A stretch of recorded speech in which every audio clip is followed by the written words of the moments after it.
দরজা দিয়ে ঢুকেন, আমারটা দিয়ে ঢুকেন। ওই দরজা থেকে বলবে আমারটা দিয়ে ঢুকেন। আল্লাহু আকবার। বিশ্বনবী আমাদেরকেও নিরাশ করেন নাই। বিশ্বনবী বললেন, কেউ যদি প্রতিদিন 5 ওয়াক্ত নামাজের আগে যে ওযু করে, ওযুর পরে কেউ যদি পড়ে আশহাদু আল্লা ইলাহা ইল্লাল্লাহ ওয়া আশহাদু আন্না মুহাম্মাদান আবদুল্লাহি ওয়া রাসূলুহু, প্রত্যেক ওযুর পরে যেই ব্যক্তি এই দোয়াটা পড়বে, ওই ব্যক্তির জন্য রব্বুল আলামিন কিয়ামতের দিন জান্নাতের 8টা দরজা খুলে দিবে। সেও সাইয়েদনা আবু বকরের সাথে সাথে ওই 8টা দরজা যেটা দিয়ে মন চায় ঢুকতে পারবে। কোন সুবহানাল্লাহ। বিশ্বনবী বললেন, ইন্নালিল জান্নাতি সামানিয়াতু আবাব, জান্নাতের ভেতরে দরজা হলো 8টা। মিনহা বাবুন ইউসাম্মা আর-রায়্যান, 8টা দরজার মধ্যে স্পেশাল একটা দরজা আছে, দরজাটার নাম হলো রায়্যান। লা ইয়াদখুলুহু ইল্লা সাইমুন, রোজাদাররা ছাড়া কেউ রায়্যান দরজা দিয়ে ঢুকতে পারবে না। যারা রোজা রেখেছেন তাদের জন্য এন্ট্রি দেয়া হবে এই দরজা দিয়ে ঢুকার।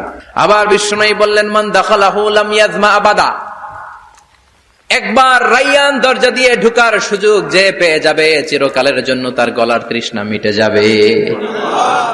রোজা রাখলে গলায় তৃষ্ণা হয় না? এই যে আল্লাহ খুশির জন্য এই তৃষ্ণাকে সহ্য করে আপনি রোজা রেখেছেন, এর ফলাফল হিসেবে রায়্যান দরজা দিয়ে ঢুকা মাত্রই আপনার গলার তৃষ্ণা শেষ। জান্নাতের 8টা দরজার কোন না একটা দরজা দিয়ে আমরা ঢুকবো। এখন এই দরজার সাইজ কতটুকু জানার দরকার আছে না নাই? বিশ্বনবী বললেন, ইন্না মিসরাইন মিন মাসারি'i জান্নাত মা বাইনা মাক্কা ওয়া হাজার, সৌদি আরবের মক্কা শহর থেকে বাহরাইন শহর যত দূর, জান্নাতের দরজাটা হবে তত দূর। আমাদের দরজা কয় ফিট বাই কয় ফিট হয় বাসার দরজাগুলো? হ্যাঁ,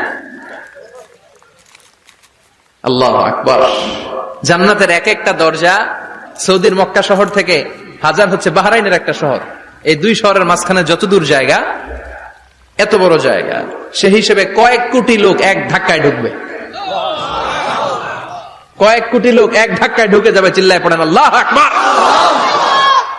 আমরা যেন ওই জান্নাতের ভেতরে ঢুকতে পারি, একসাথে পড়েন আমিন।